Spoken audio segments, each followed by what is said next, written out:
मिलेगी, ये प्रधानमंत्री नरेंद्र मोदी की तरफ से कहा गया है। आर्थिक विकास बढ़ेगा, पीएम मोदी ने ये कहा, हम शांति के पक्ष में हैं। तो प्रधानमंत्री नरेंद्र मोदी की तरफ से द्विपक्षीय वार्ता से पहले ये बातें कही गई है, हम शांति के पक्ष में हैं। और बार बार प्रधानमंत्री नरेंद्र मोदी कह चुके हैं कि भारत जो है शांति का पक्षधर है। और ऐसे में उम्मीद ये जताई जा रही है कि हो सकता है कि आज की द्विपक्षीय वार्ता में यूक्रेन और रूस के बीच में जो जंग चल रही है उसे लेकर भी बातचीत हो, उसे लेकर भी चर्चा हो।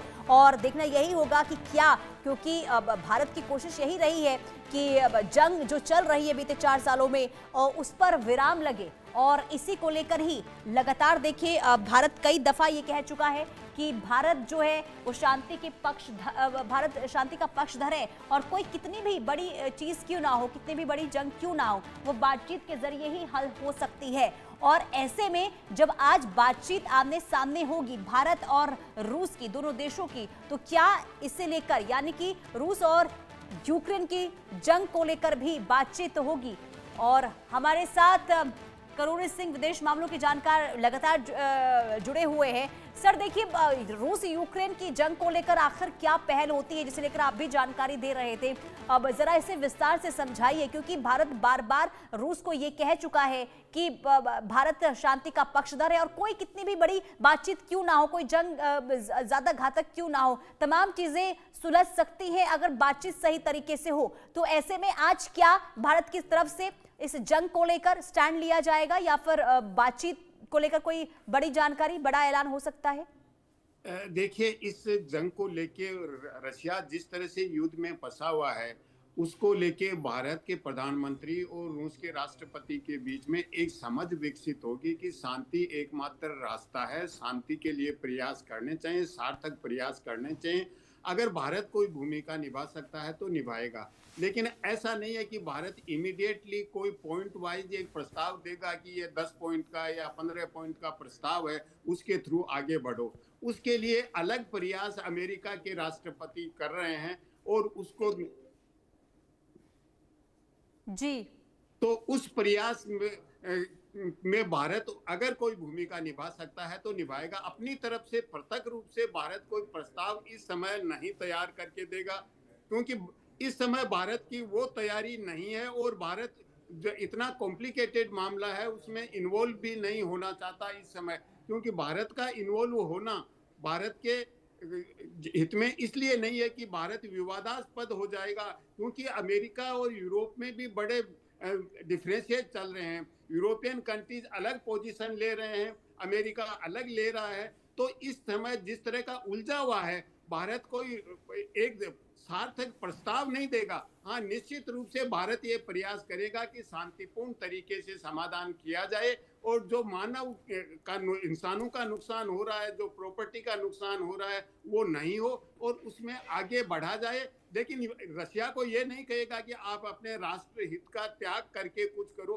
राष्ट्र हित को बनाए रखते हुए अगर शांति के सार्थक प्रयास होते हैं, अमेरिका करता है, रशिया करता है, तो भारत उसका हर तरीके से समर्थन करेगा। और अगर भारत से वो चाहेंगे कि भारत फैसिलिटेट करे, उसके लिए भी भारत अपनी तरफ से ये कहेगा कि हम फैसिलिटेट कर सकते हैं। लेकिन कोई प्रस्ताव भारत नहीं देगा यूक्रेन की स्थिति को लेके इस समय। जी बिल्कुल। और देखना यही होगा कि होता क्या है। लेकिन अब सर, अगर हम तमाम चीज़ों का तो जिक्र कर ही रहे हैं कि हर क्षेत्र को लेकर बातचीत आज हो सकती है, यानी कि रक्षा क्षेत्र को लेकर भी आप जिक्र कर रहे हैं, ट्रेड का भी आपने जानकारी दी, ऊर्जा के क्षेत्र को लेकर भी। लेकिन इसके अलावा अब कौन से ऐसे फैक्टर हो सकते हैं, कौन सी ऐसी बातचीत हो सकती है जिस पर भी पूरा फोकस रह सकता है, यानी कि जिसे नजरअंदाज किया जा रहा हो लेकिन ये भी आज द्विपक्षीय वार्ता का अहम मुद्दा हो? देखिए, द्विपक्षीय वार्ता का तो मुद्दा है, उस पर तो हम बहुत बात कर रहे हैं, लेकिन भविष्य की विश्व व्यवस्था कैसे हो, जिसमें फेयरनेस हो, जिसमें जस्टिस हो, जिसमें मल्टीलेटरलिज्म हो और हर देश का, गरीब देश का भी उसमें ख्याल रखा जाए, इस तरह की विश्व व्यवस्था कैसे हो और उस व्यवस्था में भारत और रूस मिलके क्या योगदान कर सकते हैं, इसको लेके मुझे लगता है जो संयुक्त वक्तव्य आएगा उसमें निश्चित रूप से कुछ न कुछ पॉइंट्स आएंगे कि दुनिया किस दिशा में जाए। दुनिया में जिस तरह की प्रोस्पेरिटी की हम बात करते हैं, प्रोग्रेस की बात करते हैं, जो पिछला अनुभव है दुनिया का, वो दुनिया एक तरह की विखंडित है, और विखंडन के साथ साथ दुनिया में जो विकसित देश और विकासशील देशों में खाई है वो बहुत गहरी है। उस खाई को कैसे पाटा जाए, उसके लिए भारत और रशिया का क्या दृष्टिकोण हो सकता है। एनवायरमेंट को लेके निश्चित रूप से बात होगी, ग्लोबलाइजेशन को लेके दोनों देश बात करेंगे, मल्टीलेटरलिज्म के बारे में कुछ पॉइंट आएंगे। ये सब चीजें मुझे लगता है कि जो संयुक्त वक्तव्य आएगा उसमें आएंगे कि दोनों देश क्या चाहते हैं, कैसी दुनिया देखना चाहते हैं। जो दुनिया अच्छी हो, बहुत सुंदर दुनिया हो, जिसमें अन्याय न हो, इस तरह की दुनिया की तस्वीर में मुझे लगता है कि जो जो संयुक्त वक्तव्य होगा उसमें आने वाली दुनिया की अच्छी तस्वीर वो एक डिपिक्ट करने का प्रयास करेंगे, द्विपक्षीय मुद्दों को हटके। जी बिल्कुल। और सर देखिए, हमने अमेरिका का जिक्र कर लिया, लेकिन इसके अलावा भी अगर हम बाकी देशों की बात करते हैं, खास करके अगर हम चीन की बात करते हैं, तो चीन का जो प्रभाव लगातार बढ़ता हुआ इस वक्त नजर आ रहा है, ये कहीं ना कहीं भारत और रूस दोनों के लिए चुनौती है। तो इस द्विपक्षीय वार्ता, इस दौरे के बाद क्या संदेश चीन को जा सकता है? देखिए, रशिया का पहले से ही योगदान भारत और चीन के संबंधों में हाँ। एक तरह का सामंजस्य बैठाने का रहा है। जब गलवान का मामला था उस समय भी रशिया प्रत्यक्ष रूप से हस्तक्षेप नहीं कर रहा था, लेकिन बहुत सक्रिय तरीके से दोनों देशों को नजदीक लाने का प्रयास कर रहा था। तो रशिया का यह है कि चीन और भारत में जितने डिफरेंसेस हैं उनको कम से कम किया जाए, और अगर चीन और भारत अपने डिफरेंसेस कम करेंगे तो भारत, रूस और चीन मिलके दुनिया को एक नई दिशा दे सकते हैं, जिसमें जो परंपरागत व्यवस्था है जो पश्चिमी देशों के आधिपत्य में है और जिस तरह का अमेरिका अपना डोमिनेशन दिखाना चाहता है, उसमें एक जो ग्लोबल साउथ के देश हैं उनका हित पूरा हो सके, तो रशिया अभी भी चीन और भारत में सामंजस्य बैठाने का काम करेगा।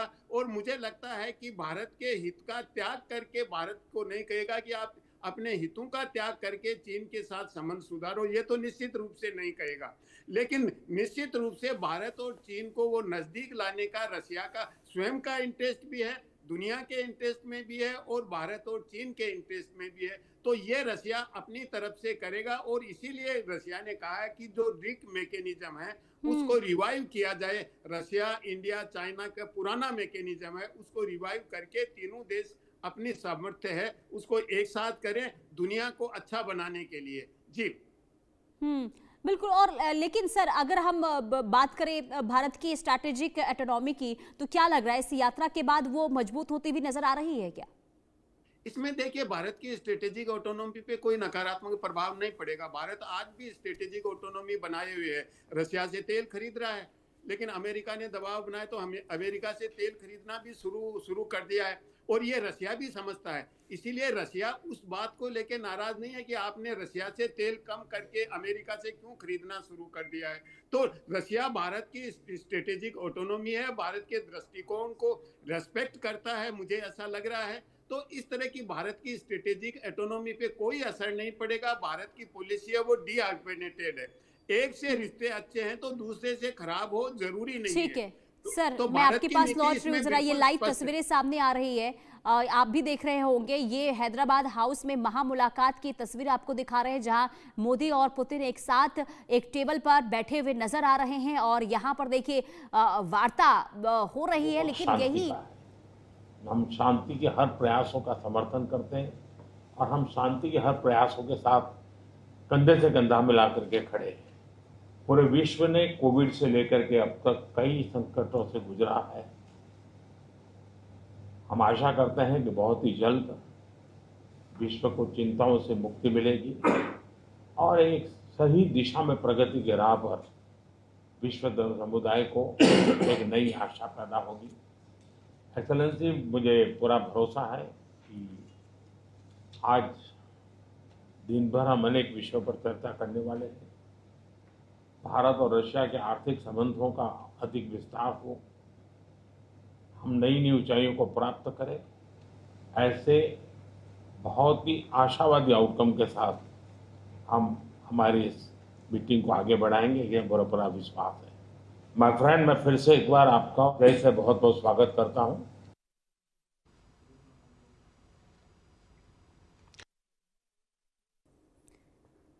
तो प्रधानमंत्री नरेंद्र मोदी को आपने सुना और अब करूरी सर, प्रधानमंत्री नरेंद्र मोदी ने देखिए साफ तौर पर यहाँ पर कहा कि हम पूरी कोशिश ये करेंगे कि विश्व की जो चिंताएं हैं उसे खत्म किया जाए। तो जो स्टेटमेंट सामने आया प्रधानमंत्री का, उस पर आपकी एक टिप्पणी।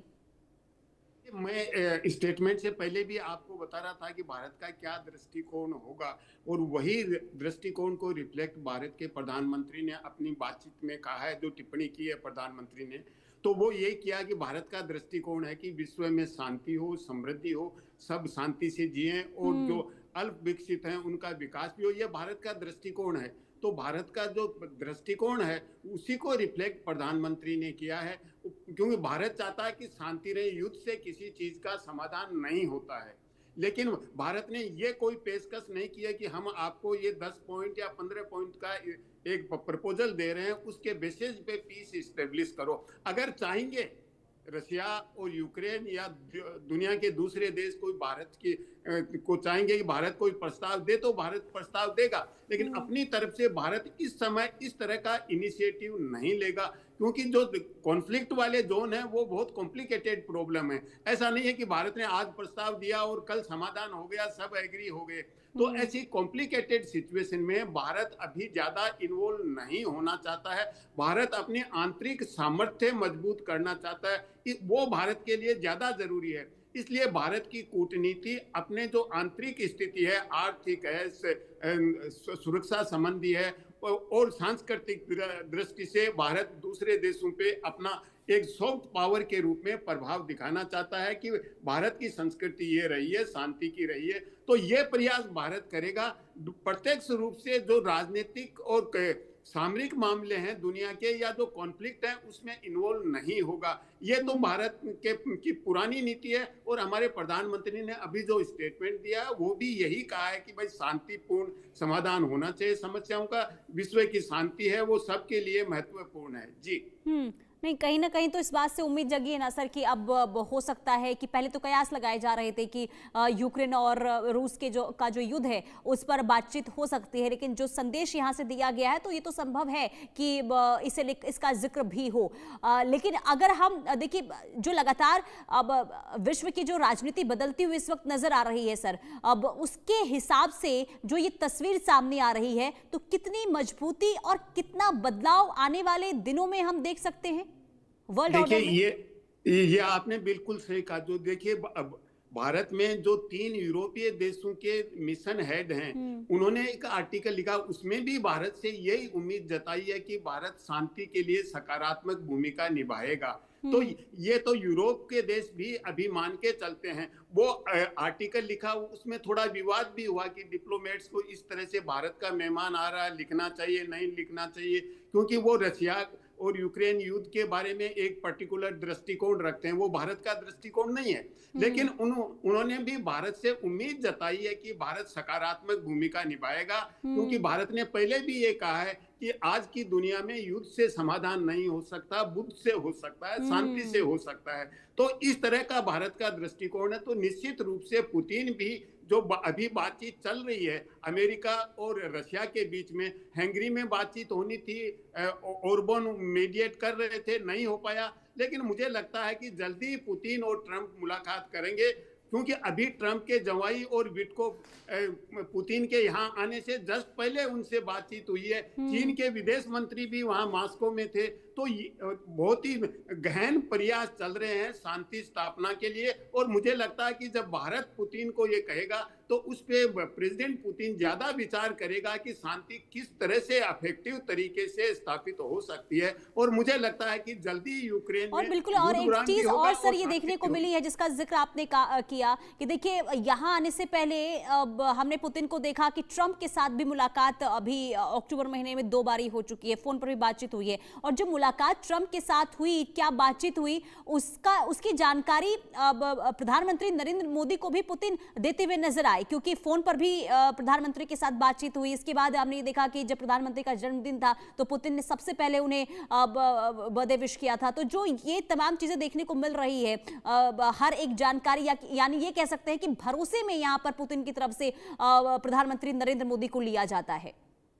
बिल्कुल आपने बिल्कुल सही कहा कि जो भी प्रगति हो रही है रशिया उसके बारे में भारत को सूचित करके और भारत को कंसल्ट भी करता है कि हम इस दिशा में जा रहे हैं। ये तो भारत पहले से कर रहा है, आज से नहीं, पहले से कर रहा है। तो रशिया भारत को अपना विश्वसनीय दोस्त मानता है और भारत भी मानता है, क्योंकि इसका इतिहास का अनुभव है दोनों देशों का अपना अपना।